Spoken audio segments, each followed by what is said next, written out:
onvoorstelbaar.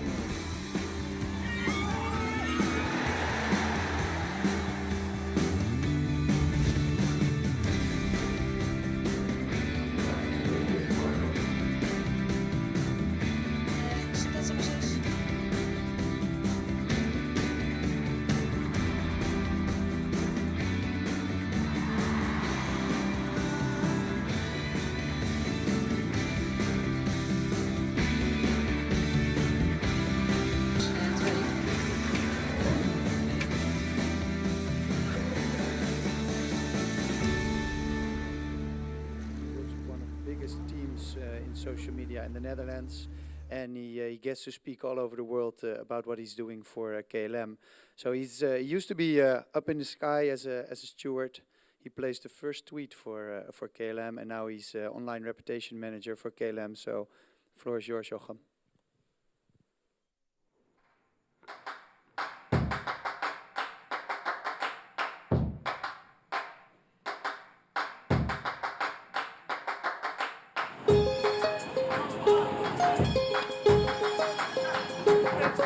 Hello!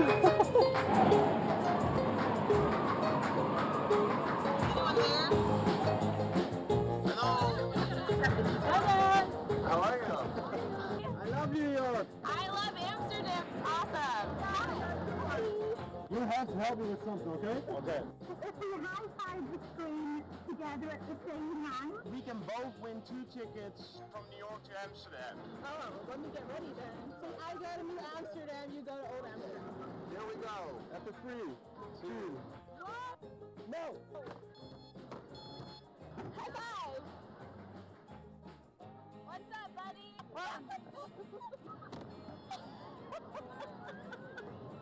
Not bad. Oh, almost.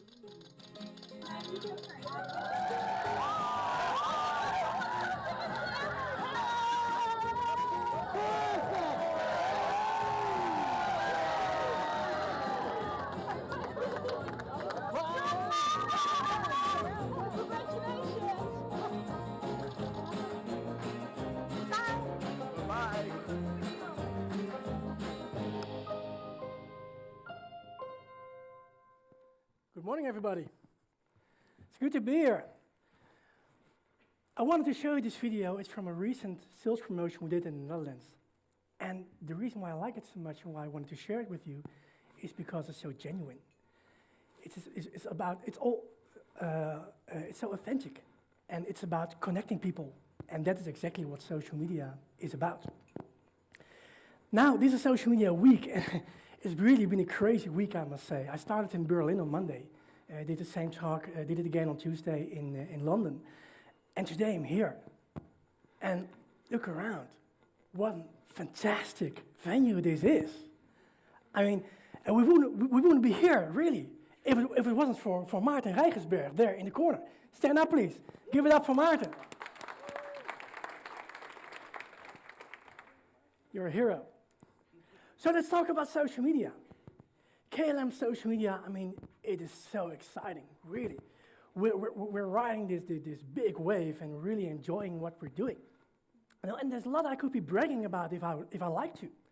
Like, for instance, all the fans and followers that we have, and the number of conversations and the huge growth in volumes we have year over year. But I'm not going to do that.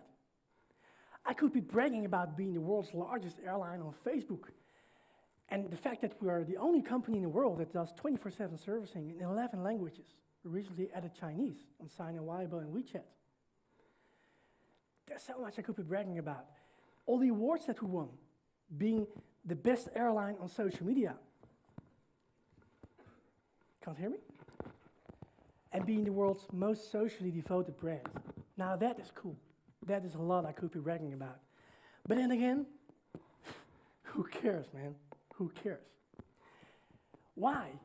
Because this is not about numbers. Social media is about you. It's about you, yes. Our clients, our passengers, the consumer. Social media is about people, not about numbers. So let me ask you a question.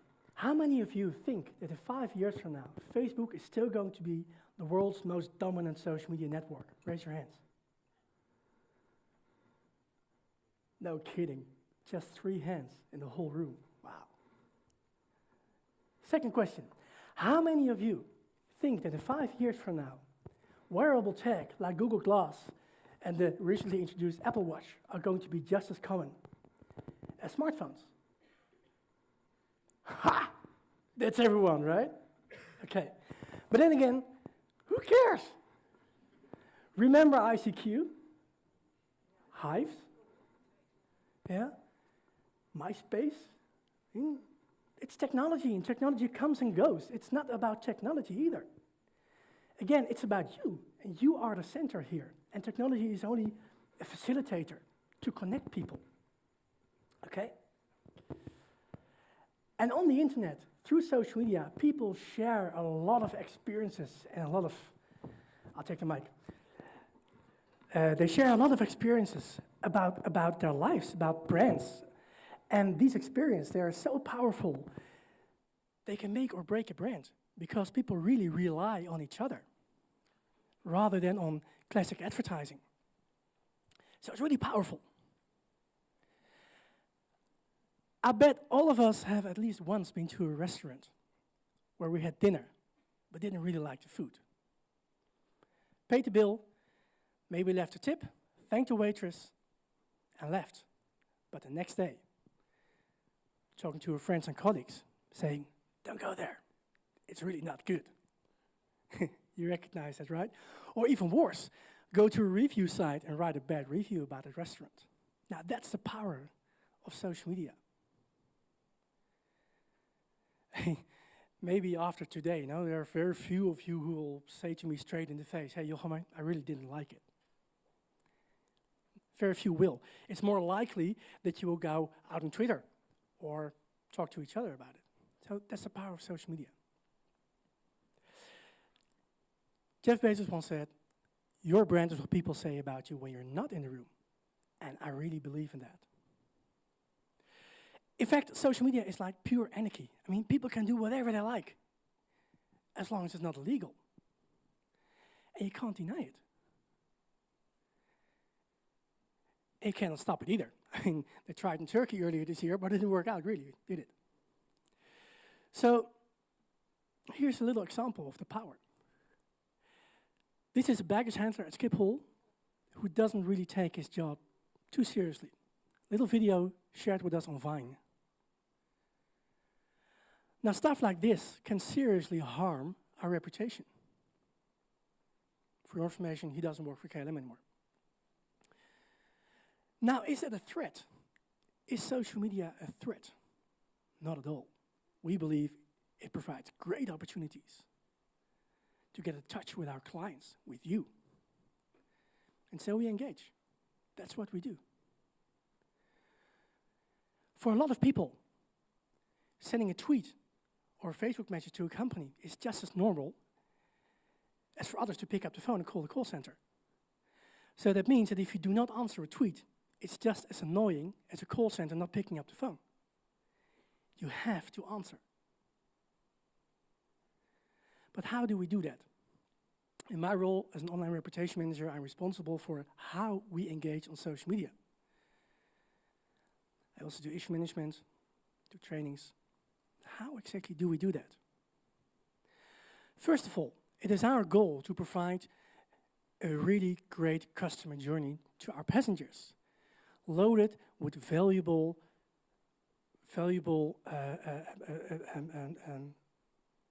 relevant products and services. Just be there for them at the right moment, at the right time. And one little thing which was added really recently, formally, is this lost and found service. Has any of you seen the video? It's going kind of viral. It was on CNN, it was on Mashable, really cool. And that's also part of the customer journey. Just be there for your customers when you need to. So if they lose anything on the plane, they send a tweet about it. We have the search team and go for it and find it. Now, another thing it takes to be on social media is to be open and relevant. And for a lot of big companies especially, that is a challenge because it takes a cultural change to be willing to be swift and open. And the third thing, you have to cooperate. You cannot do it yourself. Break through silos. create synergy by cooperating and working together. And that is exactly what we do in the Social Media Hub. In the Social Media Hub located in our headquarters in Amstelveen, we create a lot of synergy. There's a lot of people sitting there together from very different backgrounds. And together we have so much knowledge. And think of it as like the center of a spider web. And from there we have all these very short ties with anyone in the company, anyone in the field. Could be anyone on the floor up to your CEO, Camille Eurlings. And that's really effective. From all this, we came up with a social media strategy, and it's built up of 3 pillars: customer service, brand and reputation, and commerce. And first and foremost, precondition to anything else you will ever do in social media, customer service comes first. You have to be there for your customers. You have to listen. And that's what we do. We provide a one-stop shop. If you send a tweet at KLM, we'll answer it, no matter which language, basically, 11 languages. And we do that on 6 platforms, 24/7 a day. We are there. Of course, we also create great campaigns and nice, inspiring stuff which people like to share. And since we're a commercial brand anyway, after all, of course we're trying to make some money as well. But let's focus on customer service, because that's what we're here for today.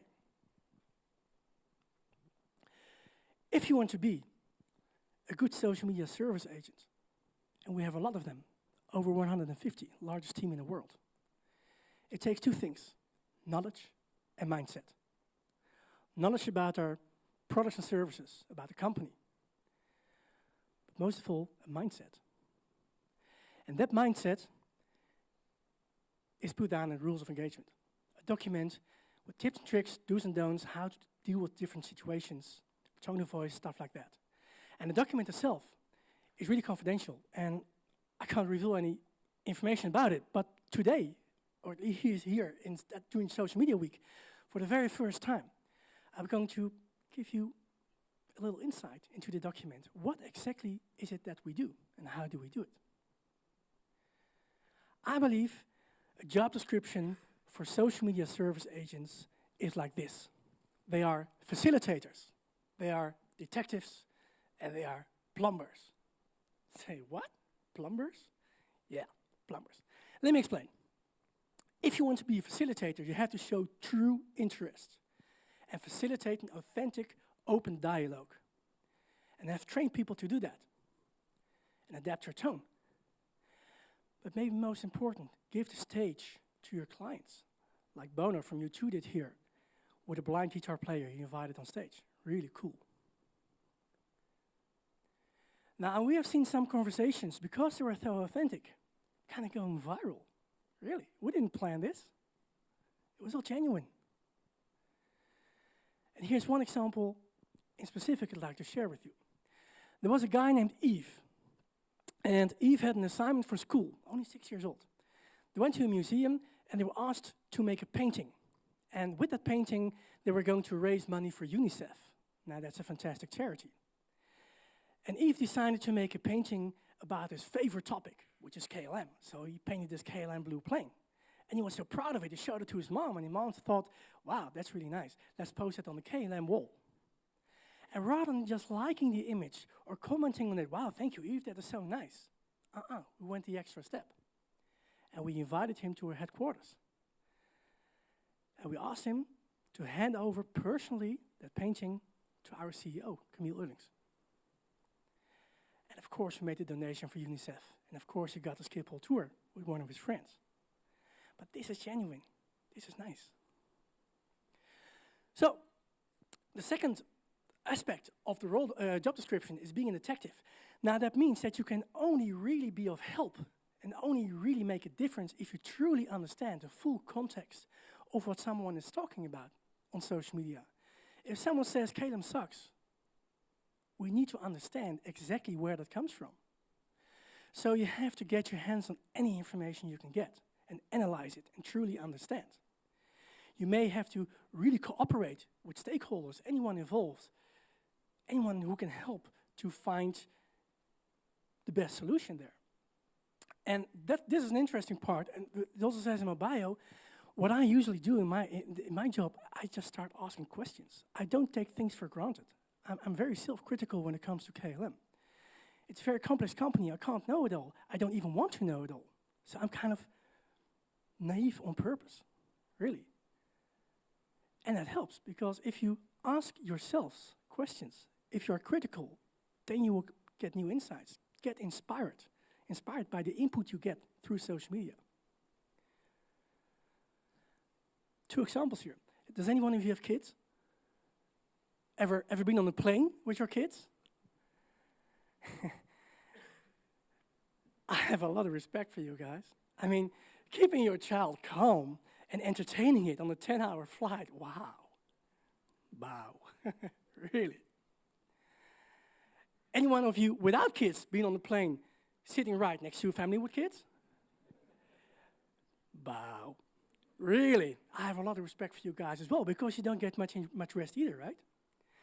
There's always 2 sides to a story, and you have to look at things from different perspectives to get a deeper understanding of what's going on. Second example. I have a lot of respect for passengers of size being squeezed in that narrow seat, trying to be comfortable on a long flight. What about the guy behind him? I have a lot of respect for him as well. And that's why you must really investigate and understand the full context of any situation before we deal with it. And that's where big data, or small data maybe even, comes in. We collect any data we have from passengers and try to connect it.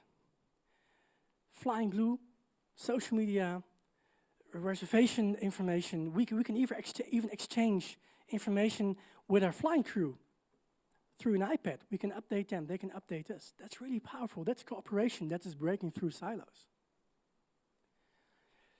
Okay, and the third aspect of being a great social media agent is that you have to be a plumber. Now let me explain.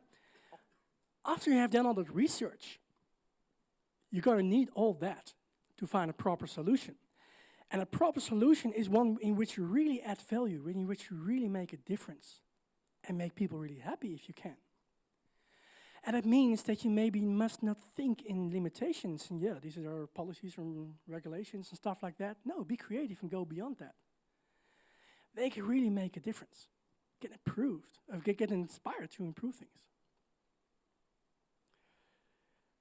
You can post duct tape on a car. I mean, this may last for about a day or something, right? But this car is not fixed. You need to be a plumber. Replace that part. And we really do listen. We do replace things. Through the years, we've seen so many cases where we got inspired and really made a difference. I mean, the example on the right, Leo Verdonk, I know you're right, you're watching the live stream here. Hi there. He made this change, the logo lights on our headquarters. I mean, that's really great feedback that we get. But every once in a while, for the Dutch here in the room, it may not really turn out the way we planned. And you know what? Rather than having long discussions about it, we better be honest about it. We are transparent after all, right? We write blogs, we apologize if we make any mistakes. Why not? We're all human, right? I mean, I'm convinced all companies, all people make mistakes. What matters is how they deal with that. Little example. We used to have a really nice memory stick in our tax-free and online assortment. It was a really nice gadget, really. Until we received this tweet. Ouch. Now, thank you so much for feedback on social media. So we had it replaced as soon as we could by, I'd say, a bit more wiser design, I guess. But there's something really interesting about social media, which happened just this week. I showed this same slide in Berlin on Monday. And someone in the audience, she looked up the same image of the USB stick on Google, I guess, and posted it in a tweet with more or less the same message. Hey, KLM, maybe not such a good idea. But the thing is, it lacked context. So within minutes after she posted it, I immediately replied and said, yeah, sure, but it comes with the story. It was replaced immediately. And she says, yeah, sure. And this is really a great example of really valuing customer feedback. But the point is that since the context was missing, people thought that image was really exciting. Now look what happened to that tweet. That was this Monday, right? But it got worse. It got picked up by Dutch media without context. And that is a challenge. For brands, for anyone, it can be extremely difficult to get a grip on online buzz because media don't always check the facts. They just take things for granted. I would like to discuss with you two more complicated case studies. Studies which can really be difficult for our reputation. There was a Philippine girl named Arjeen, and she was traveling from the Philippines with KLM via Kuala Lumpur to Amsterdam and onward to Rio de Janeiro. And in Kuala Lumpur, when she wanted to board the KLM plane, she was refused boarding. She was denied boarding. And the exact reason, it's complicated, it's personal information, but what I can say about it, what it more or less comes down to, is that her paperwork wasn't right. And she was denied boarding by the local authorities. But since she was a KLM passenger, there was a KLM official at the side, and he was to do the work, he was the messenger. That happened. And then, shortly afterwards, an organization, charity organization called GoodX posted a very long post on their own Facebook wall and was later shared on the KLM wall. And they explained about what happened. And that message included this one. Arjeen was denied the right to travel. This could also be perceived as a possible case of discrimination. Wow.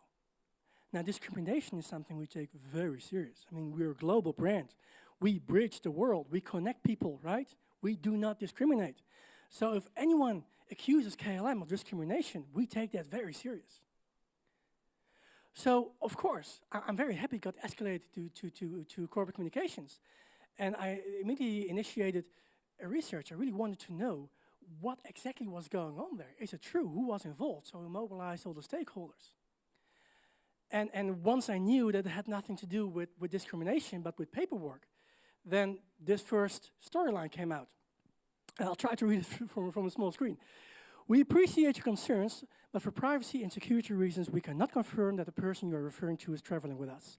We would like to emphasize, though, however, that KLM values all of its passengers. We do not distinguish between age, gender, race, religion, or lifestyle. We accept passengers in possession of valid travel documents. It's up to the authorities of the destination country to determine what travel documents are needed and what rules apply to them. Please be advised that we take all feedback serious and that we are investigating. Yes, we were investigating. But there were some challenges here. First of all, we had never dealt with a situation like this. I mean, the combination of discrimination and charity and social media was denied boarding. It was very complicated. So I really needed time, we together really needed time to investigate what exactly happened. But time wasn't on our side due to all these huge time differences between the Philippines, Malaysia, Europe, and Brazil. And then again, we had a strict privacy policy. We could not confirm to anyone here that she was indeed traveling with us. We were not in touch with her directly, only through organizations, people protesting on the wall now. And there were additional challenges. This whole ticket, bought by the GoodX Foundation, was the result of a national crowdfunding campaign in the Philippines. And she was actually going to see the Pope in Brazil during World Youth Day. So it had a high symbolic value, this whole trip. And the fact that she was denied sparked extreme emotions in the Philippines. What did we do? We really wanted to make sure we really understood what was going on. And once we really understood, we decided, okay, let's just accept one of these people as a representative and be in touch with him directly and make arrangements so Arjeen could really fly on the first possible flight and indeed go to Brazil. And we made arrangements for a hassle-free trip as well. But it was too late. The local media had already picked it up. This article was published in the Philippines. And they never called us for the other side of the story. They just focused on that Facebook post. So this was very negative about KLM. KLM discriminates, that's what it said. And it was tweeted by a national television personality with almost 3 million followers. Wow. And he was retweeted by a news anchor of national television. And unfortunately, we did not recognize their influence. Now look what happened. That article got shared more than 200,000 times. Now we were in trouble. And people really started to attack us on social media. We got posts like this, several every minute. And with the time difference, wow, that was really a challenge to handle. The only thing we could do now is accept that, and we send out a targeted push message to the Philippines and Malaysia, saying, confirming that actually she was indeed a passenger, one of our passengers. So we stepped away a bit from our privacy policy. But we also stated that we don't discriminate and that we had made arrangements for her to travel and that she was in fact already on her way to Brazil. But somehow that message didn't really get through. It was all over the news in the Philippines. And they were all accusing us of discrimination and racism. And it really wasn't about discrimination or racism. It was about paperwork, right? Now, the whole saga only ended after the national news on television finally broadcasted our statement, confirming, hey, this was a paperwork issue, and she is on her way to Brazil, and we fixed it. And the interesting thing is that the news anchor of this program was exactly the same news anchor that retweeted that first message, which made it go viral. That's really interesting. And we kind of anticipated that as soon as the plane would have landed and she would have arrived in Brazil, then probably the buzz would end, which it did indeed. Now, we learned a few important things here. We missed these key players. Unfortunately, we should have focused on them straight away. You have to cooperate, and all this investigation we did maybe just took too much time, right? And buzz may go as fast as it comes. So that was a tough cookie to deal with. Now here's another one. Late last year, there was a Dutch woman, and her name is Gonnie. And Gonnie, she came up with this tweet, and behind the tweet was a really emotional story. Her brother was incurably ill, and kind of like wanted to make a last trip to Australia to visit his family, together with his wife and baby.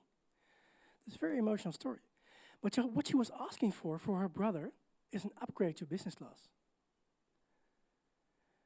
Now let's be honest. They were traveling on the lowest possible fare. A fare that doesn't allow any changes. No upgrades, no whatever. Really lowest possible fare. It wouldn't be reasonable.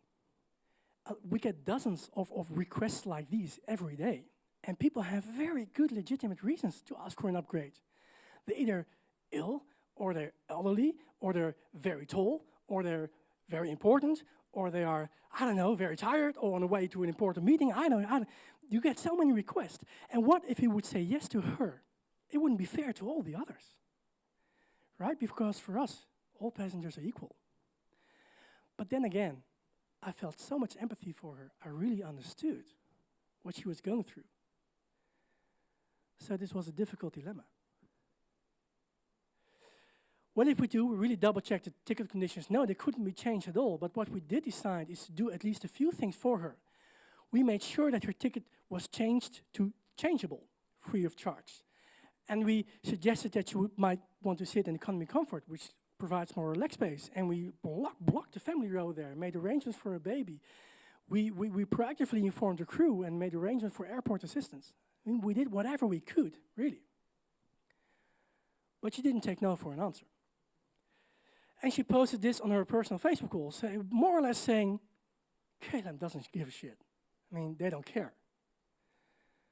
Unfortunately. And now some of her friends started to mingle in. They started to sending us posts as well. They started to send messages to celebrities, to the press, and even tweet to our CEO. Like, hey, come on, KLM, what are you doing?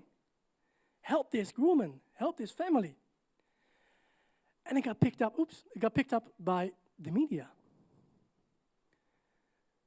Now what do? Then she posted another message, and this one was really important, on her own wall. I mean, we were monitoring her own wall as well. And some of her friends suggested, you know what, why don't we try to do something really, really great here? Can't we just sponsor you? Can't we donate our Flying Blue Miles or something? I mean, there must be something, right? And that really inspired me. I thought, yeah, why not? I mean, we do offer our Flying Blue passengers to donate Flying Blue Miles to KLM Cares, their own charity program. So why not to individual charities? Why not? So we sat together with a few stakeholders and we discussed it. And the hell, let's do it. Let's do it. And if she receives more Flying Blue Miles than she really needs for that upgrade, we'll donate them to Air Cares. So I called her and she was really happy. She said, yeah, sure, I like that idea, thank you very much. And so we made arrangements and informed anyone who was involved. My remote. And she called to all her friends on Facebook, guys, I need your help. And she needed, I have to be honest, a lot of miles. A whole family, all the way to Australia. That takes a lot of miles. But she did it, man. In only half a day. It appeared her network was really strong. And it was buzzing. So she did it in half a day. Now look what happened to the sentiment here. She was so happy. She was thanking KLM. Really thankful. Now that's interesting. And the good news is that it was already picked up by the media as well. So the whole sentiment had changed online. Key learnings, you have to be creative and think in options rather than limitations. Cooperate and get inspired to improve things. So to wrap it up, what does it take to provide brilliant, good customer care on social media? You have to be a facilitator, a detective, and a plumber. And that also answers the question, a much, much asked question.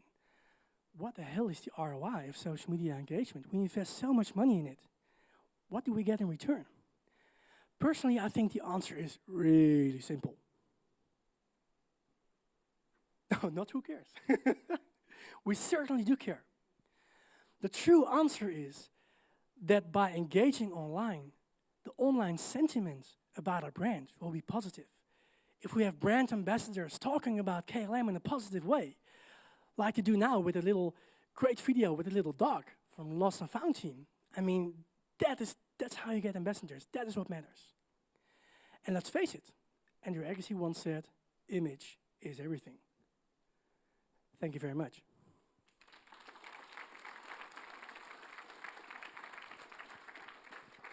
A whole full hall. So any questions for Jochem?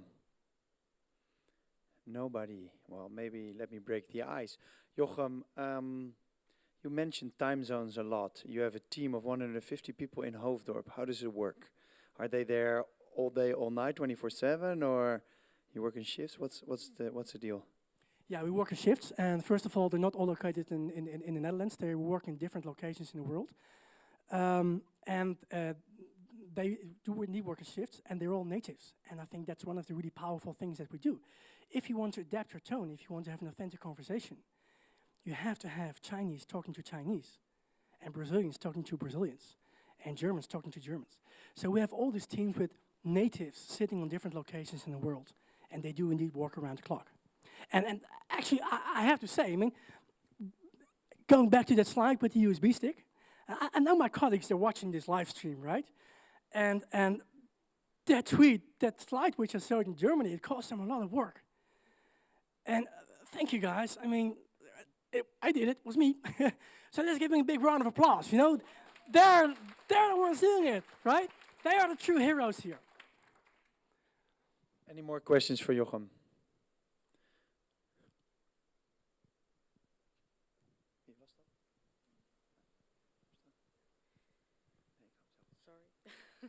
Hi. You said you have these natives in your webcare team addressing the questions for specific persons in their country. But I know you also have these rules of regulations that you showed us earlier with tone of voice, statements, etc. Are these different in the different countries? Because I can imagine that with different cultures, you also have a different way of addressing people. The tone of voice might be different in a different continent. Is it regulated in any way, or do you just have one set of regulations for all the webcare members? I love that question.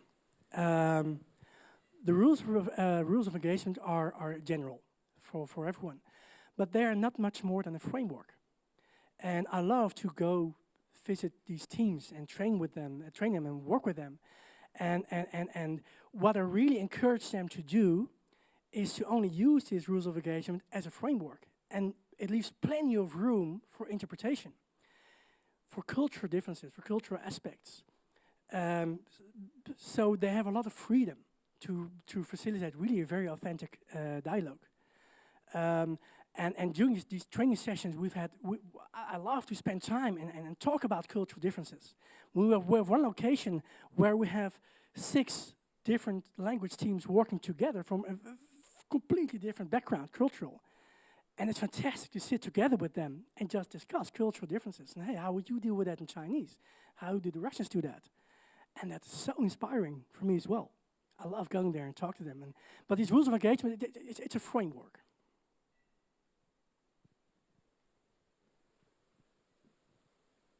Hi there. Oh, sorry. Can you tell me something more about the added value of the social hub and where is it exactly located? The social media hub is located in our headquarters, physically at corporate communications. And the main reason for that specific location is because we have extremely short ties with our press officers, and from there the ties to the whole company are very short. It's more or less like I explained, it's like the center of a spider web. From there we coordinate everything we do. We do very little servicing from the hub. It's more a place where experts are sitting together and we have all the synergy and all these really short ties with stakeholders and product managers and stuff like that. So if anyone from the teams doing all the servicing escalate something or ask for assistance or anything from the hub, then we're there for them to assist them.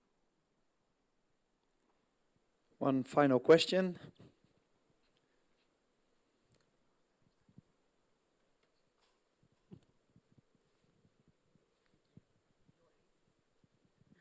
Hi. I would like to know, what do you do with the negative stories that get shared 200,000 times? And do you answer all separate tweets, or how do you manage that? It seems impossible.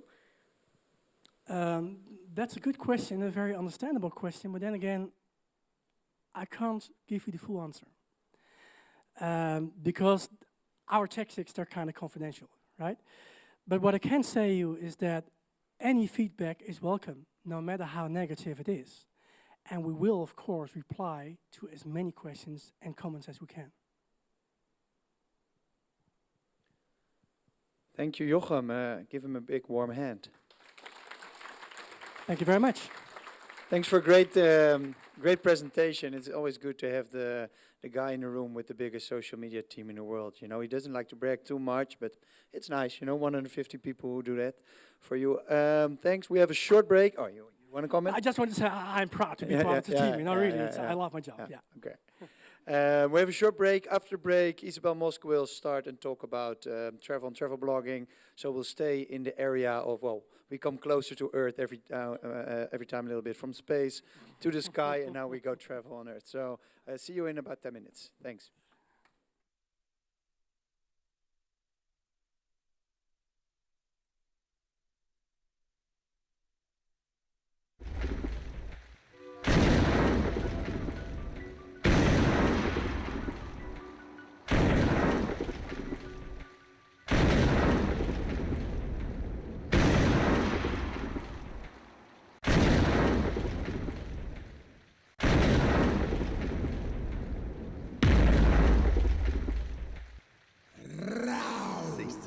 Social media op zijn Rotterdamst.